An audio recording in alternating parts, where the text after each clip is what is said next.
I'm Shirley Howell. I was born December the 29th, 1934, in a house way back the lane over on Dixon Road. And my mom's name was Gwendolyn Lucille Schooling, and my dad's name was Gerald Addison Johnson. They called him Jack.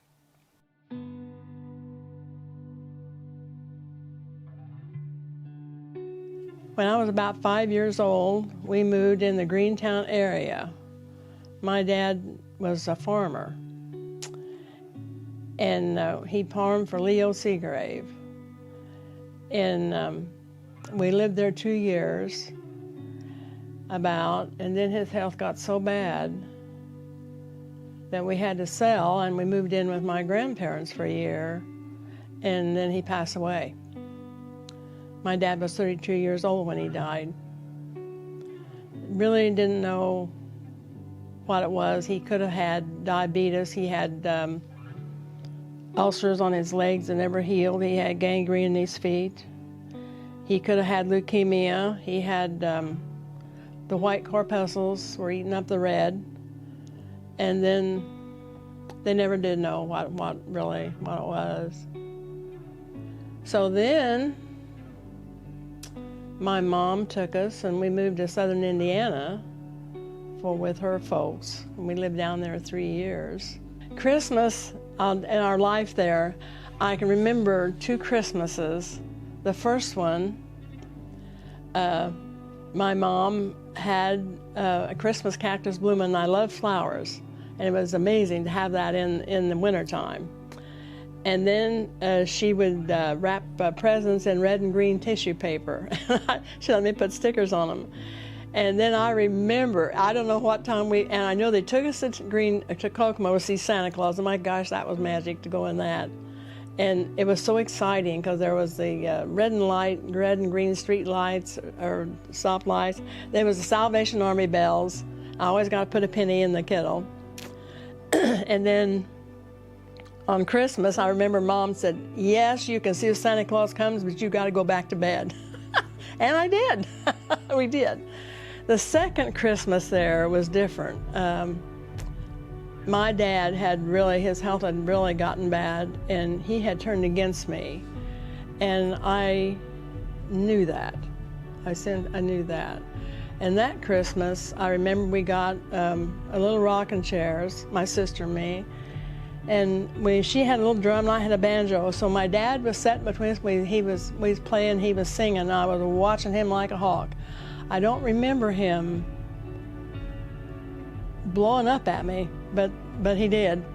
And I know that's what I was watching for. And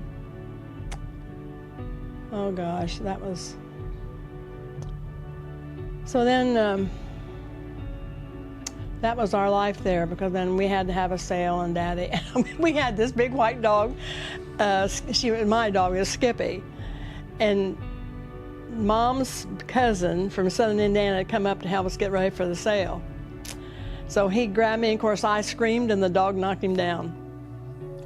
That dog was very protective of us. You didn't touch us. And so years and years later, his brother was the minister at Greentown. I went to visit him, and I told him about David grabbing me and the dog knocking him down. He said he still has trouble with his back from that fall. But boy, that dog, you didn't touch us, girl, they'd nail you. And then then we went around to southern Indiana to live, and we were down there 3 years. That time in my life was hard. It was sad because my mom went to Bloomington to work, and she only come home. It was during the war years, and she come home every 2 weeks I'd see her. She didn't really ever hug you or anything. And when we went to live there permanent, I had twin aunts, who was only 5 years older than me.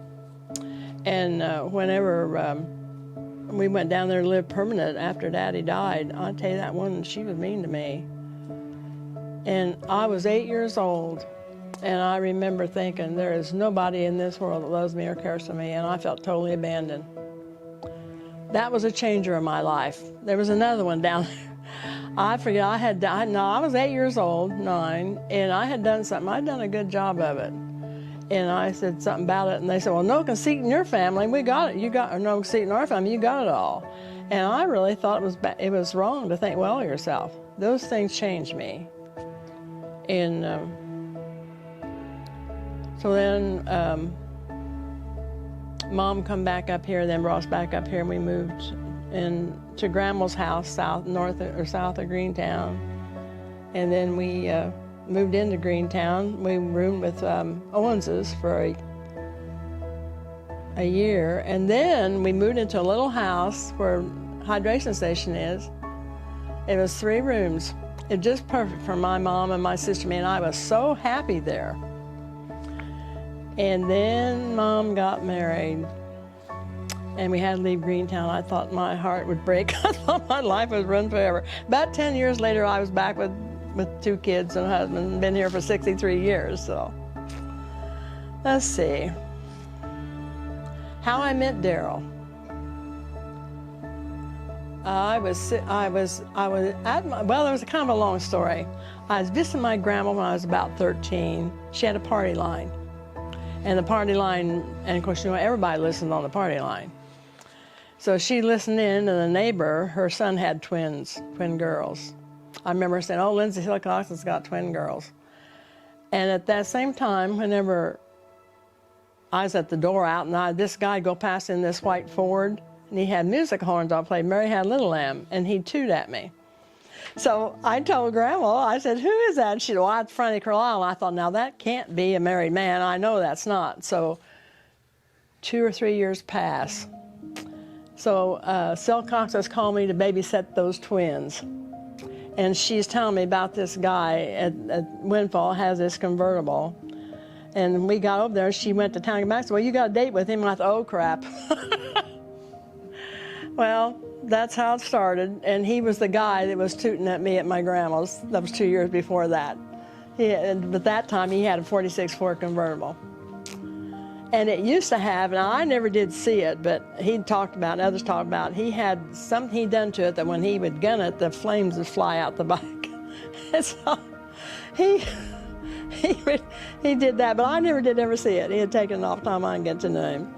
So we got married November 26, 1952. I was 17 years old. Well, he was supporting his mom and little brother, so I just moved in with him. Well, I was terrified of her because she was bossy, domineering, and she didn't mind what she said to him. Golly, I tell you.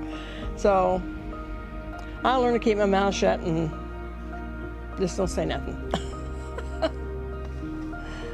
So then we find out we're going to have a baby.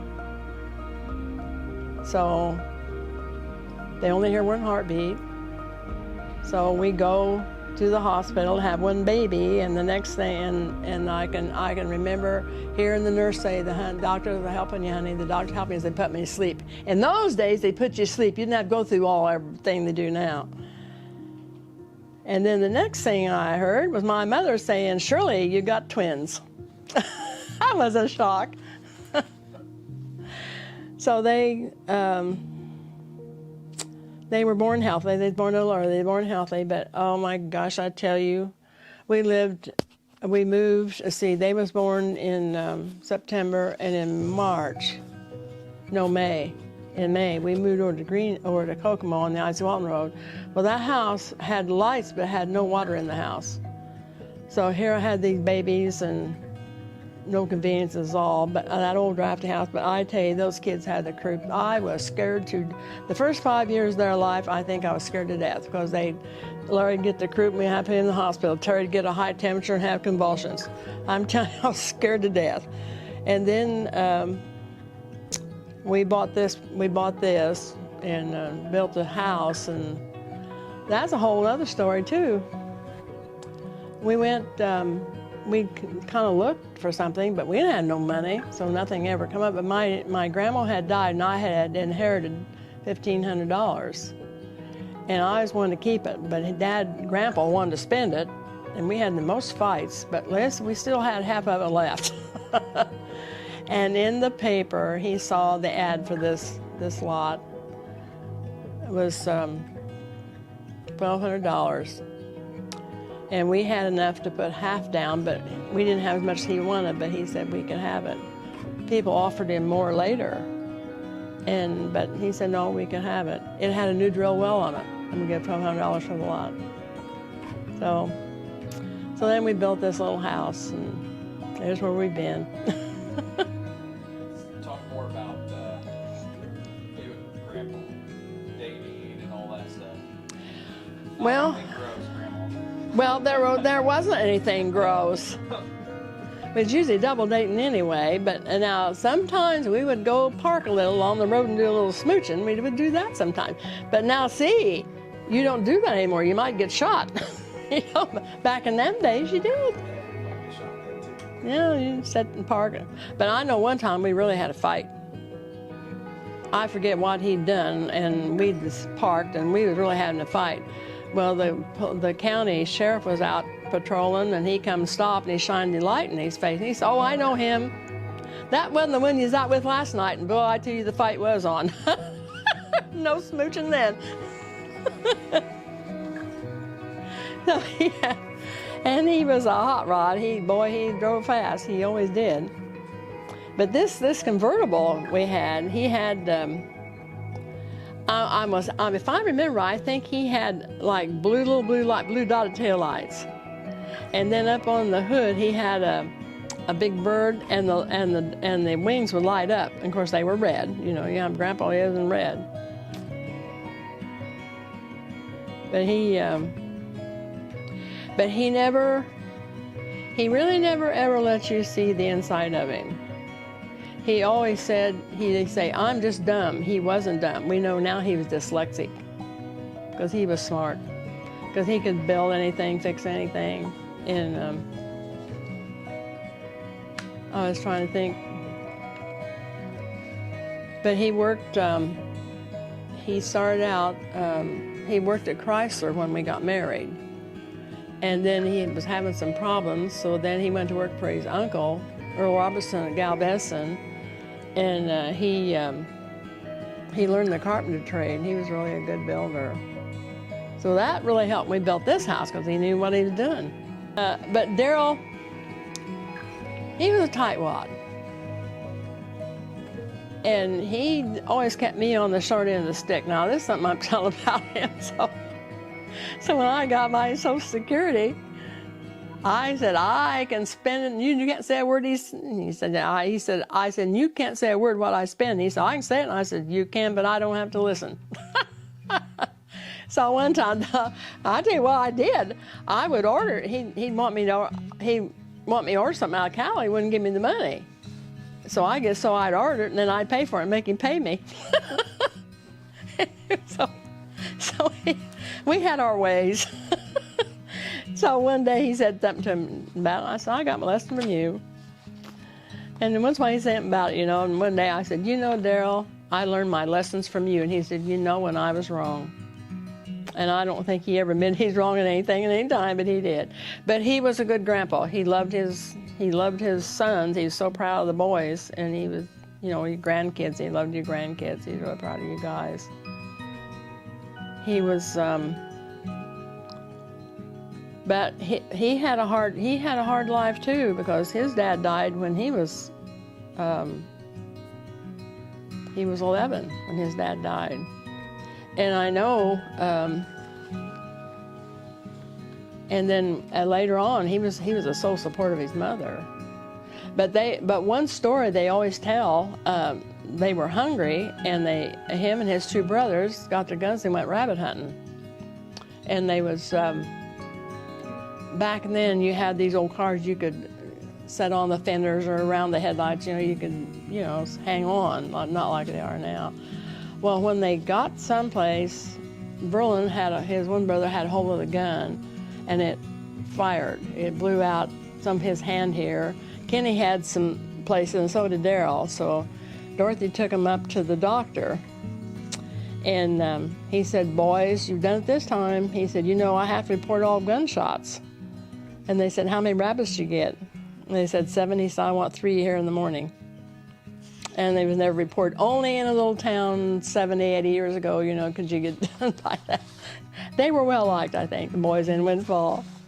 He also was a ladies' man. He did like the girls. He loved to charm the girls.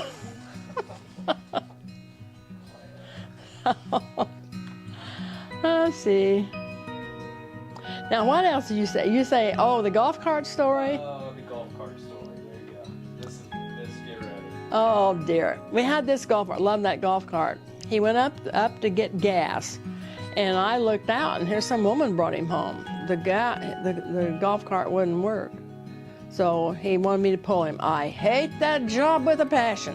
I don't like pulling. And he's not got any patience. So we went up there, and he hooked everything up to it, you know. And he always told me, he said, you slowly tighten your chain. I did. And when I took off, the stupid fender, the bumper fell off, and I just kept going. I wasn't going to stop in the middle of 22, and I went right across the road. Well, he was a cussing, and I was so mad I wanted to yell. And so there's some guy there, he was selling corn, I couldn't yell.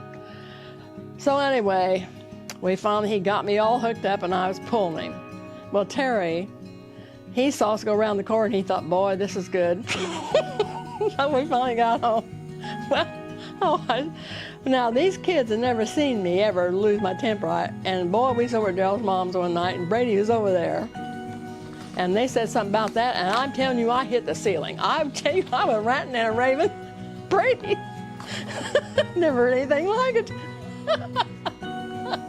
Oh dear, that would make me so mad. Oh, another thing about him, nothing was ever crooked. Nothing was ever crooked. We can go put the pontoon in. Well, that was another yelling time because he wanted to go straight. If it went a little sideways, it went with no problem. So Ashley was here. That's my other granddaughter. She was here one day, and she'd keep little diary, and she said, Papa and Grandma had a fight, and it made me feel so sad. And I thought, we didn't have no fight. And then I think we was putting in that pontoon. That comes from another hollering thing. Now, me and Dale always laugh at ourselves, though. We did. Oh, and you said about the old wildy tulips, and I walked. What's that? Huh? You said I went in the store between the something you said. Oh yeah, when you were straddling the garter. Oh, that was about the wildy. That That was the wildy tulip. Well, this was. See, he never got me anything for Valentine's. He was not romantic. Oh, he didn't get anything like that. So we at the Kmart, the old Kmart, and that's when the A&P was on the other side. So he said it was Valentine's Day, and so he's going to get me these old wildy tulips. So I was so thrilled just to have them. As I walked into the A&P, I walked right astraddle the handrail. I tell you. Oh my gosh, I'll tell you. Oh dear, that was another story. You might talk about like having all the family come here and all the times we had. Yes, that is something from the time that we lived here. It's where everybody come, and I just loved having those crowds. We've had high as 70-some people here at a time, and through the years I miss that too because I can't do it now. But now they're all either gone or moved out of state, but we loved having the crowds here. So that's a good memory to think back. I know Daryl's, and one of the cutest things that ever happened, Daryl's brother and his wife, his son, and 3 kids came out from Washington. It was in June. And we had a whole bunch of people already here when they come. And of course, then there was excited getting the campers in, getting them all parked and everything. And my little niece from Washington, she didn't know me from Adam. She looked at me and she said, we're staying 10 days. How long are you going to stay? And I said, honey, I live here. I know, it's the cutest thing. And I remember it was so hot. And so every day, of course, down we had 2 huge weeping willows. And so that was all shady down. It was really nice. So every day, afternoon, we'd all take our chairs.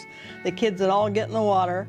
And we'd all sit down there all afternoon. And then when they come back up, they'd hang their towels. I had the line up there, and they'd put their towels up. And Then, oh, that was fun. And, oh, the day they got here, it had been cool, and that weather turned off like 95 degrees and 95 humidity. Oh, it was hot the whole time.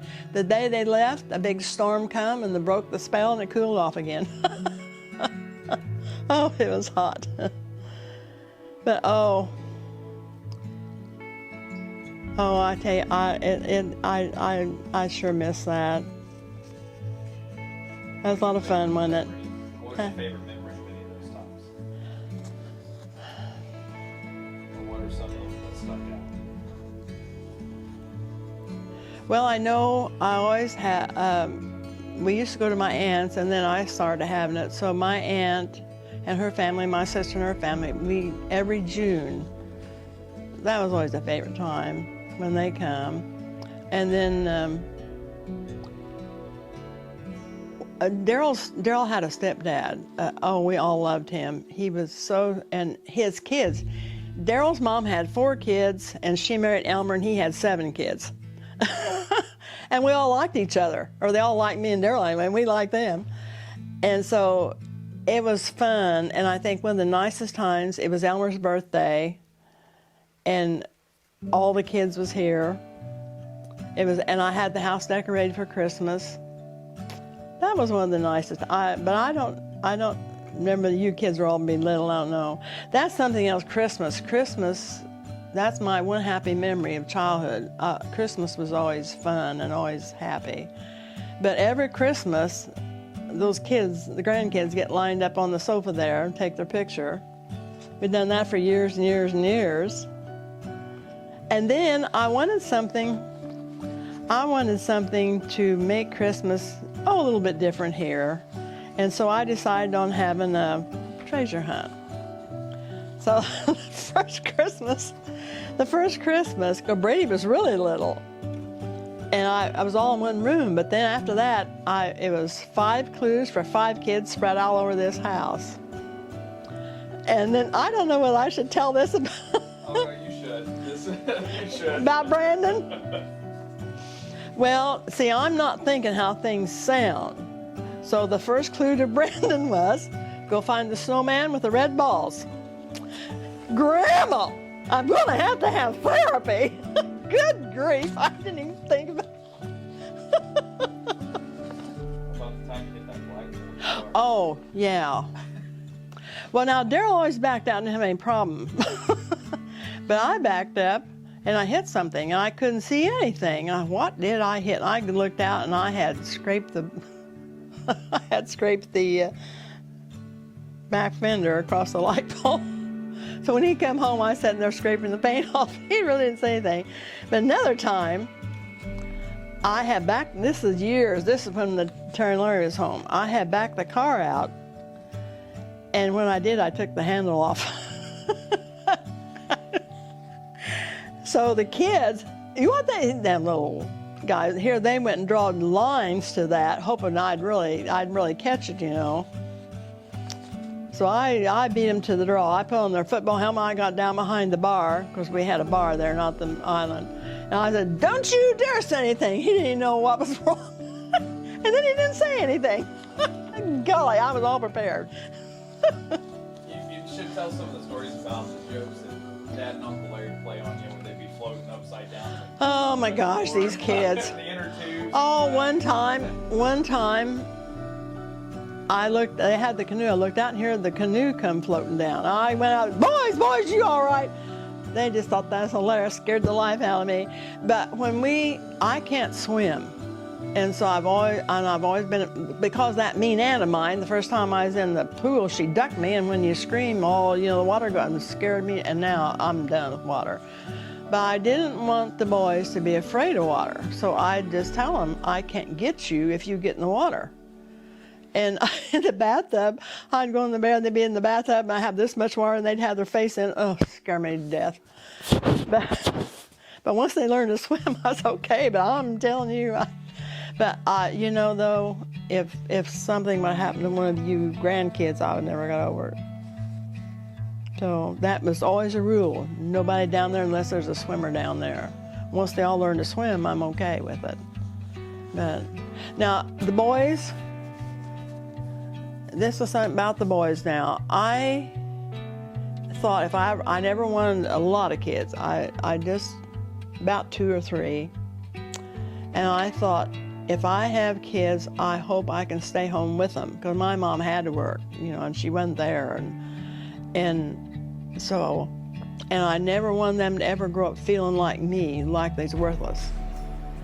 And they haven't. And they tell me, they say, Mom, we had a perfect life on this creek bank with all the different things, because we had we had a boat and all kind of toys, men toys to play with.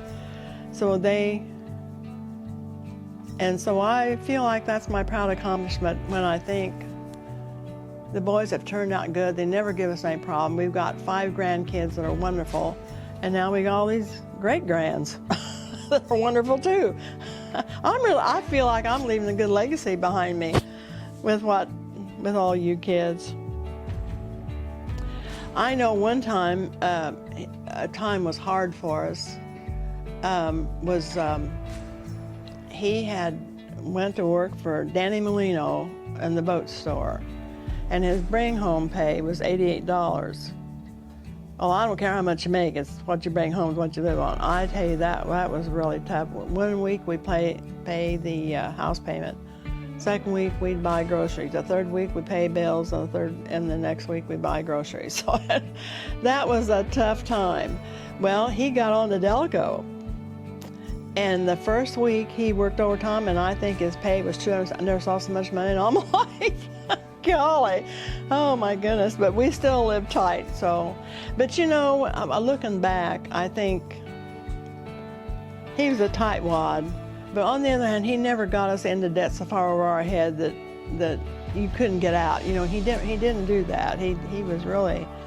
And he always took such good care of everything, and he was very clean. And another thing about him, he's very clean and neat about himself. And when he'd come in that door, he'd take his hat off and go to the bathroom and comb his hair, and he never forgot once, and never failed to do that. That's just what he did. He was real likable. He was real friendly, and he was real likable. So I've heard people say we've had our ups and downs. We had ours, boy, but I tell you, they was kind of bad, but we got through them. And after he retired and got out of the factory, and then and I started saying thank you, and things just changed, and he was so sweet. Then the real clutcher come. I went to the doctor. He'd been telling me he had a sore on his tongue. And I said, well, go to the dentist or wash your mouth. I never asked to look at it. And we had to it was time to see our family doctor. And we went, and Daryl told him he had that sore, and he said, doctor said, did you see this? And I said, no. And it was a bloody sore. So the doctor told him to use this mouthwash for 2 weeks, and if it was healing and shrinking, we was okay. But he said, if not, you call this doctor, I forget what his name was. He was a throat specialist. And I called in 10 days because everything was looking worse. So I called, and she said, well, we can't get you in. Now, this was in, I think, October, and she said, we can't get you in until November. I said, let me tell you what this looks like. And she come back and she said, can you come to Noblesville? And I said, yes, we can. And your dad took us down to Noblesville. And then they did a skin graft, I think it was. And I said, any follow-up? He said, no. No, they took it off. And they did a skin graft. And I said, any follow-up? And he said, no. And 10 days, we come home on the ending service was, you have an appointment at the imaging center, and you have an appointment with a surgeon. And that told us that wasn't good. And I remember thinking, oh my gosh, why can't it be? I wish it wasn't on his tongue, but just something. And I know this with Lord. Don't go there, don't do there, this is what you have to deal with. And I thought, yeah, it is. And then I decided that I was going to be grateful for every little positive thing there was. I was going to be grateful for it. And it turned out there was a lot, because he had to have the second surgery. That took most of his tongue. He never was sick. If he'd have choked to death, you know. He couldn't eat. He had to be on a feeding tube. He never had pain. He had shingles so bad. He never had pain from it. Those were things to really be grateful for. And then I think as I called, there's times I had to call the ambulance, I was always calm. And when he passed away, I heard the Lord say to me, I took you through it, and he did. One Christmas we was here and we was unwrapping presents, and Daryl's mom was here, and somebody unwrapped something and threw it in the fan, and it hit Daryl's mom. Boy, that started, and for years, that was what you did when you got done wrapping presents. You had a paper wad fight. It all went, and I found paper wads for a year. Yes, that was a deal we did too. What's some more? Ashley said, tell your favorite memory of each grandkid. Of each grandkid? Yeah, you can leave me out. Oh, no, I don't. Ryan, let's see, Amy, let's see, now what was she did? Oh, she was about 3 or 4 years old, and she was sitting on my lap, and I was telling her the story, and then big brown eyes, she looked at me, and she peed all over me. That was for her. Ryan, he must have been 4 or 5 years old, and he was here. Well, out in the driveway, there's a crack, and they were not allowed past that crack.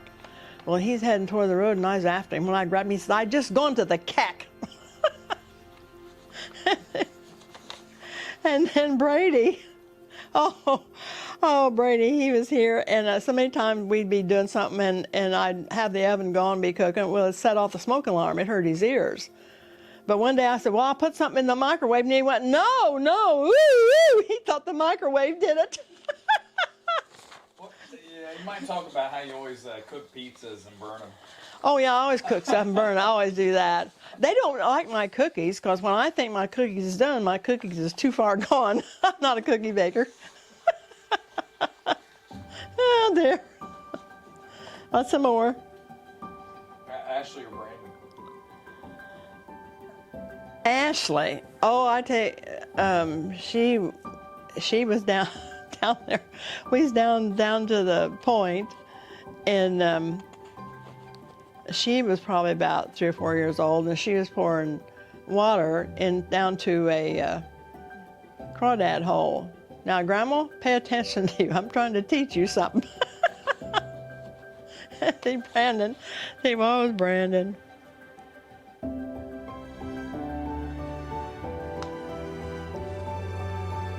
Well, I know Brandon, when he'd have it with Ashley, he'd go, he would, and he had to get tired of that. I had something for there was one thing about everybody, and what was with Brandon? Anyway, I'm proud of my grandkids. They're all sweethearts. Ashley was a little baby. She was crawling, and it was Tootie and Dudley and Don and Sue, that's Deb's mom and dad. Me and Daryl, we was in a cabin down at Brown County. And I was going to get in the refrigerator, and they said, Ashley's behind you. Well, when I didn't know it, opened the door and hit her on that little bald head. And all day, I'd said, she's mad at me. And that night, I reached out, touched her, and she went, ah! And I said, I told you she's mad at me. Oh, gosh. Well, I know one time Amy scared me to death one time. I was babysitting you guys, and there was a little red berry on the vine, and she popped that in her mouth, and that scared the devil out of me, because I didn't want that. It didn't hurt her any, but I didn't want. Oh, that scared me. What's your favorite meal? Okay. Grandma's schooling, she used to make she made chicken pot pie. And it was put the chicken and put the biscuits on top. And it's not like the chicken pot pie you know today. It didn't have all that vegetable stuff in it. That was my mom's mother. My grandma, Johnson, my dad's mother up here, she would make, and she didn't make it very often, but it was such a treat. Beans and yellow babies. But what beans and yellow babies were white beans with drop dumplings. And she didn't fix them very often, but oh, they were good. And I loved, and Grandma Johnson is the one where I got the cinnamon rolls from. She'd make a little panful. I'd make a great big panful, but she'd just make a little panful, but they were so good. And that was my favorite things with her. And my mom was a good cook, but I remember something she used to make was while she'd buy a beef heart and then put dressing in it and bake it. Oh my gosh, that was so good. Don't appeal to you guys, huh? Oh yeah, beef heart. Beef heart's really good. Yeah. And it was exciting. And you know, when I was a kid butchering, oh my gosh, that was exciting. My grandparents butchered, and I remember this one time that they had, I think it was like 4 different, the neighbors all come in, see, and there'd be a bunch of them, you know, would butcher, and they'd butcher several hogs. And then, this will turn your stomach, but every hog would have a big tub, and all the entrails would go in that, because off of there you got a lot of different things. And I think, oh, I would hate to do that now, but oh, as a kid, that was an exciting time. And to make the cracklings, they would cook that till you got the cracklings, and you sat on the sausage grinder and grind your own sausage, and so that was something that was special as a kid. And I am so grateful that I was a farmer's kids, because you lived out in the country, and that was just. And I remember Grandma Johnson. She was my favorite grandma, and everything she did, we was always in there with her. So, but they had 3 cats that always stayed around the house. And when you go to the barn to milk, the cats go, and then the cats always had an old pan you put milk in, so the cats always sat there waiting for them. So they always liked the cats. And but Grandma's schooling, I remember her. I remember sitting down to eat dinner one day, and out back was Papa's old workshop. They called it the cabin, and we seen some kittens. She got up and went and killed them. I never saw a cat on that place. Evidently they didn't like cats, but Grandma Johnson, you know, you always had cats around the barn. But I don't know, Grandma's schooling. She told me one time, she was born out west. She was born in Kansas, and Papa Schooling was born in Missouri. And I was sitting there on the floor coloring in a coloring book, and it was coloring a covered wagon. And she said, I lived in one of them. Besides, a little kid, didn't ask questions about anything, you know, about it, but they were born out west. What's the biggest difference about today's world compared to the one that you grew up in? Well, I was born at the end of the Depression, and then in 41 went into the war years. But people, there's a difference in people. People were more honest and more kind, and now you just didn't. It's just different, I think, and I just think kinder, honest, and oh, something else. When we lived, and this is how things were too. When we were living down in southern Indiana, we lived back lane, but at the end of our lane was a church, and this church was not in service, but it had clear glass windows, and you could see the old potbelly stove and the hymn books and everything in there, but it was never vandalized. See, now that wouldn't happen. But Parkers, that's where the Parkers would park, would be down there. So 20-some years, 30-some years go by, and we go down there for my aunt's funeral, and we go past there, and that church is in service. And I would just love to find out the story behind it, you know. I'd have been in church every day or every Sunday if that church had been in service, but my family didn't go to church. And we went where they did. The rest of the family went was about 3 miles away. We walked over there one time. That's the only time I was ever in church in those 3 years. And but that was. But you know, I loved that country down there.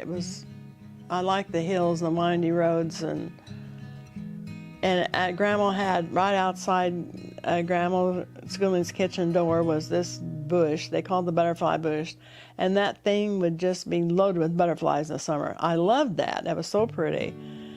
And we didn't have water in the house. So when you went to the well, you went down over the hill, and when you on wash day, you brought the water up the hill. Oh dear, that was tough going. But then finally Papa put water in the house, but Grandma had already died. Oh, that was another thing. Daddy died in 1942, and we went down there, and Grandma Schooling died a year and a half. I remember my aunt and I found her on the kitchen floor. I had heard something that kind of woke me up, but I just went back to sleep. So when we got up, we couldn't find her. And you could see in the snow where she'd been out to the barn to milk the cow and come back, and then we finally found her down at the end. And evidently the noise I heard must have been her falling.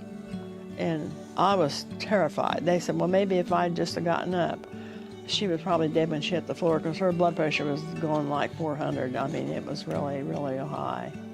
And but then I was terrified. After that, I was just terrified that somebody might die on my hands and be my fault. I was terrified of that. Oh. And my mom. That's one thing they asked me about your mom. My mom was real nice, so sweet. She never, very, very passive. She wouldn't confront anybody for nothing. She wouldn't say anything about anybody. But you never knew what she felt. And I remember we lived there in Greentown, we were just at that little house, and she was just crying one day, and I started putting my arms around her, and she said, "Get away and leave me alone." And you know, I thought, all right, I'll not touch you. But you know, I don't know. She never ever talked to me like that. I don't know what. She just never ever told you. But she wasn't cold, but she never was touchy either. But that's the way she was raised probably too, you know. And Daddy, I mean, I just don't remember, I just have very few memories of him. I don't know what he was like. And I've often wondered, and I know a lot of times, sometimes Grandma would say, "Shirley, you'd be," and she said it to Jerry too, my sister, "You'd have been a different girl if your daddy lived." Well, I'm sure it would have been, but then I don't know what I was doing wrong then, you know. That was always, and I know Mom one time, I said, "Oh, Mom, that used to make me feel kind of bad." She said, "How do you think it made me feel?" I never knew. She never said. She kept everything just out. She just wouldn't. So you got a kook from Grandma, that's what you got. We knew that, Grandma. We just didn't know why. Oh, you know why now. Yeah. Oh, see. Anything? Was there an inspirational person, or who's been an inspirational person in your life? You know, I think my Aunt Alda, you know her? She's my dad's sister, and she really believes in the Lord, and she's always so funny, because she'd get tickled just like Terry. She gets tickled and can't quit. Oh my gosh, I tell you, it'd be so much fun. She was everybody's favorite aunt. But if you really want some good advice, she would really be honest with you, and I think she is probably. I really wasn't around many church people, you know, really. And then when me and Grandpa lived over there on Nancy Walton Road, my neighbor lady, Mrs. Burchard, she was a good Christian lady, and she was really nice. I liked her. But when I was baptized when I was 12, and it was for a couple Sundays after that, when we'd go to church, I could just feel that. There was something there, but I couldn't see it, and I would look for it. That was the Lord. But then I really didn't understand everything, so, you know, I just went my own merry way until after me and Grandpa got married. And then when the boys, about 4 years old, Boy, I'm telling you, I could feel the presence, and I wanted to crawl on the ground to get away from it. But finally I said, I give up. Well, I quit swearing, the whole thing changed. Then I knew I had to take them boys to church. I had to take them. So we lived on the Icy Walton Road, and the Fuel Church there. Of course, now that they've sprayed it, but then it was just a little bitty church. And the minister there had been the minister where my dad went when he was a kid. So that's where I went, and I took the boys. Hardest thing I ever did, because Grandpa was breathing fire. And I always done what he said. But that I thought, I've got to do this. And I went. I took them. And then, of course, when we moved back here, then I went back to Meridian Street to church, because that's where I went when Daddy was living. So I went back there again. And I guess I can tell you something. I mean, me and Grandpa had our ups and downs, but he would, I can't believe I did this. I'd get kind of close, he'd go, and one day I went and grabbed him with a shirt collar and said, don't you ever do that to me again. He didn't, and I couldn't even believe I did such a thing. And another time we was having trouble, he said, if you don't like it, get out. And I said, I ain't going anywhere, and if I do, half of it goes with me. And he never said that again either. I just need to learn to talk up your Grandpa a lot more than I did. I learned it too late. Yeah. What did you love the most about being a parent? I really like my kids. One day, I did. Well, you always love your kids, but sometimes you don't like them. But I like my kids. I thought, that's a nice thing about being a parent. I like my kids. They were likable. And one of the nicest things I ever had said to me was, I saw Mr. Lynn Brenz was a neighbor down here, and I saw him one day in the grocery store, and he said, your boys are the friendliest kids to be teenagers. And I said, thank you. But I never ever said my kids wouldn't do this or my kids wouldn't do that, because I always give them 5% chance they just might. You don't know, But they never did. Or if they did, I never knew about it. I never knew a lot of things, so they got, when they was on the creek, they had these little mini bikes, they'd get through the ice. Oh my gosh, if I'd have known that, I'd have had a fit. I never knew about that till later, and they survived it. This is a story. It was Christmas time, and I had a brand new pair of what do you call them? Reebok? No. New Balance. They was sitting at the end of the dresser in there, and I moved them, and I thought I put them down in the basement. But when the Christmas decorations went back down, there was no shoes. They thought I was crazy, but I said, no, they was sitting there. And about a few years ago, I found out up here at Greentown, Simpsons would have every year have a rummage sale for the Historical Society. I had put them, me and Daryl was taking a bunch of stuff up there, and Jean Simpson said the other day, she said, somebody put in a brand new pair of shoes. And I said, that was mine. I finally knew what happened to them. I went nuts. I knew I had those shoes. And what did you say, the John Dillinger thing? Yeah. Okay. Well, my aunt, Ethel, was married to Hubert Dillinger, and he was John Dillinger. Do you know who John Dillinger is? Okay. She was married to his half-brother. So they never had any kids. And so when she had to be 50, 60 years go by, and she has been put into a nursing home, and they have to get rid of everything. And so when she passes away, she has got eight nieces and nephews that share in her estate. Well, we got $35,000. So we went to the bank, and I could shot Daryl. We went up there, and he said, boy, I wish John had raised more banks. I could just have brained him. I said, he's not no relation to me. He was my aunt's brother-in-law by marriage.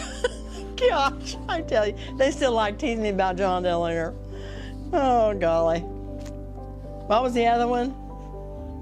Your underwear story. Oh, that's it. Oh, golly. The other day, I went up there It was these blue jeans. I was going to wear them the next day, and when I got ready for bed, I just slipped everything off. Never looked inside. So the next morning I got up and put my jeans on, and I went up there did my therapy, and he said, "You've got a garment coming out in your leg there." Oh my gosh, it's my underwear. Oh my gosh, I tell you. Oh, good grief. The things that happen. What are some of the adventures that you've had in your life? Well, I think one of the nicest things we ever got to do, we got to go to Hawaii.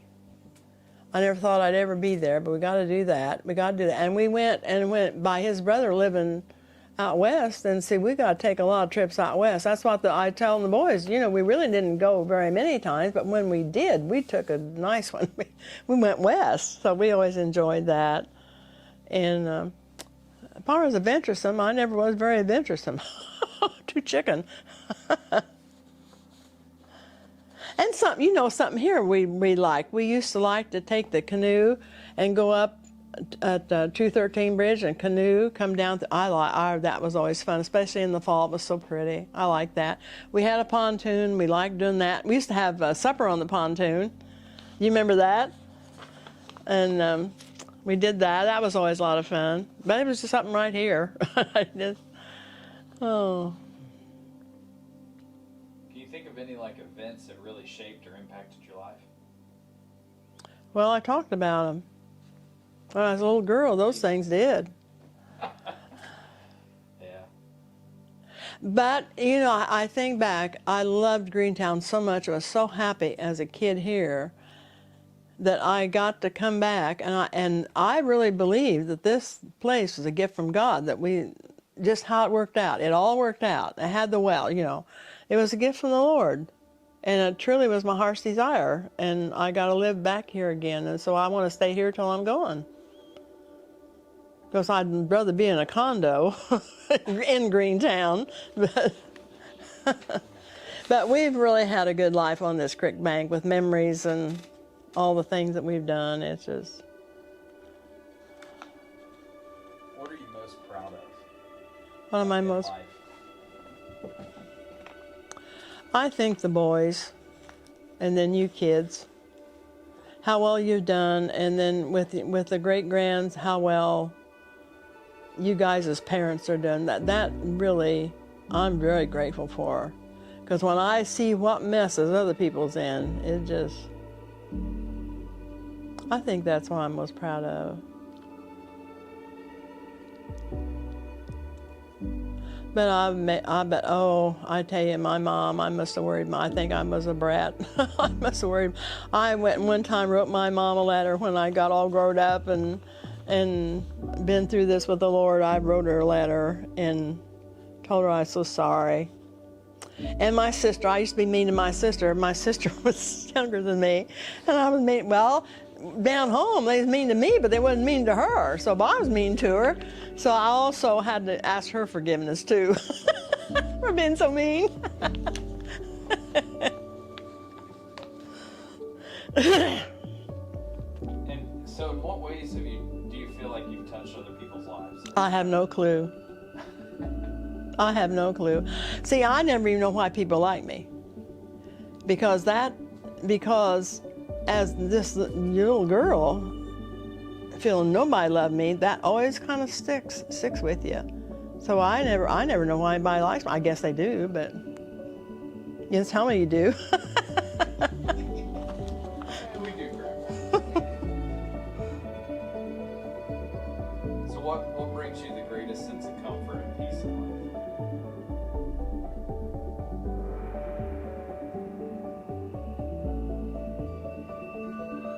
Gosh, I don't know.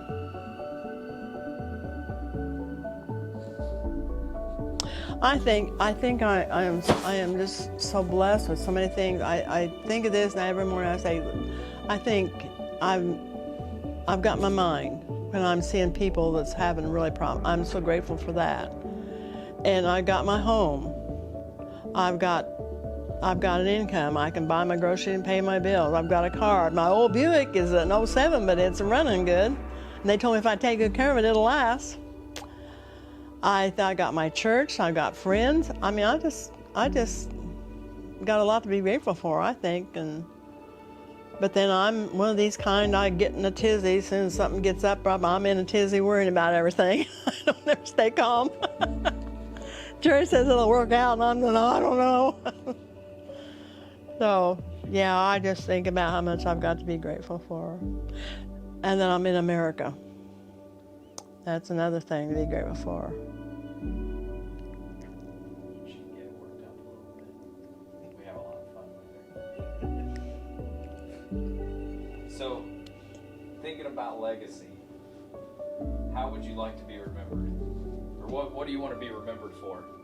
Well, I think you guys have got plenty. All the dumb things I've done. I mean, what do you want to be remembered for beyond the funny stories? I think, hope when you remember me with laughter. That's what I hope. I think they got enough stories, don't you? I was looking through here real quick. I was going through the questions trying to figure out what would apply. So, all right, here you go. What is on your bucket list to still do? Just to stay alive. I'm trying to get to walking. That's my bucket list right now. All right, here you go. About 4 more questions. Uh-huh. What do you think the world needs more of right now? Thoughtfulness and kindness. That cat not to die. A return to the Lord. That's what they really need.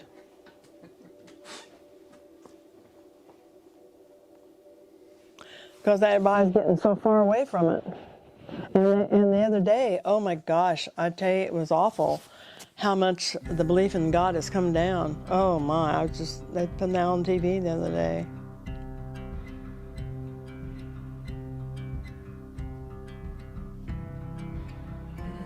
Well, there was a story down when we was down in Tennessee. We were down there, and I seen this sign, what was that? Beware, B-E-E. And I got down there. I said, are they having bee problems? It wasn't bee problems at all. It was a beware or something. I said, all right. That's something too them all laughed about. That's a memory of me saying that. But I said, well, if it had been B-E, I'd have said, but it was B-E-E, and I thought they was having bee problems. Beware. All right, so kind of addressing Uncle Larry and my dad. Is what? I don't know how you want to I don't know how you want to stage this. What advice would you give Uncle Larry and Dad? If you're going to give them advice today, what would you give them? I really don't know because now I really used to tell them when they was young teenagers, if you don't want bills and babies before you're ready for it, you keep that zipper up. Now I used to tell them that. Well, I did. So, if I were to give advice to my grandkids, I'd say the first thing, believe in God. Be honest. And,